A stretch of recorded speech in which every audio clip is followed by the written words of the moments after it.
আসসালামু আলাইকুম। Basic view থেকে আমি কি করে আন্তর্জাতিক বিষয়াবলী এই সাবজেক্টটা পড়ি সে সম্পর্কে আজকে আলোচনা করি। প্রথমত বলব যে আন্তর্জাতিক বিষয়াবলী খুবই বোরিং একটা সাবজেক্ট। আসলে আমাদের কারোই এই সাবজেক্টটা ভালো লাগে না। যেহেতু এখানে অনেক নাম্বার রয়েছে সেহেতু এই সাবজেক্টটা আসলে ভালো করে পড়ার দরকার। আর তার উপর কিছু রয়েছে সাম্প্রতিকগুলো তো সবসময় আপডেটেড থাকতেই হয়। নিউজ পেপার পড়া, তারপরে নিউজ দেখা এগুলো আপনাদের সবসময় আপডেট থাকতে হবে। এছাড়াও যেগুলো আমাদের পড়তে হবে সেহেতু আমি বলব যে আপনারা বেসিক ভিউ থেকে পড়লে বেশি ভালো হয়। MP3 থেকেও আমি এর আগে পড়েছি, কিন্তু আমার কাছে মনে হয় যে বেসিক ভিউতে ইনফরমেশনগুলো অনেক ভালো করে দেওয়া রয়েছে।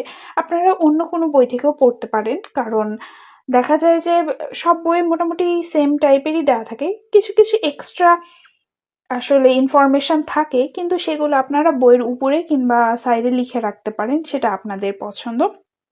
মেইনলি আমি আন্তর্জাতিক বিষয়াবলী ক্লাস দেখা অবস্থায় পড়ি। মানে ক্লাস যখন আমি দেখি তার সাথে বইয়েও আমি সেই ইনফরমেশনগুলো দেখি। কখনো দেখা যায় যে ক্লাস আগে করি তারপরে আবার বইটা আমি পড়ি, কারণ এক্ষেত্রে আমার মনে হয় যে এটা বেশি সুবিধা হয়। আপনাদের যদি কোনো অসুবিধা হয় তাহলে আপনারা ইউটিউব থেকে ক্লাস করতে পারেন। ইউটিউবে অনেক ফ্রি ক্লাস রয়েছে আন্তর্জাতিক বিষয়াবলী, সেখান থেকে। অথবা আপনি অনলাইনের কোনো একটা কোর্সে ভর্তি হতে পারেন। কিন্তু আমি সাজেস্ট করব যে আপনারা ক্লাস করার পর দেন আন্তর্জাতিক বিষয়াবলী যদি পড়েন তাহলে আপনাদের জন্য বেশি ভালো হবে।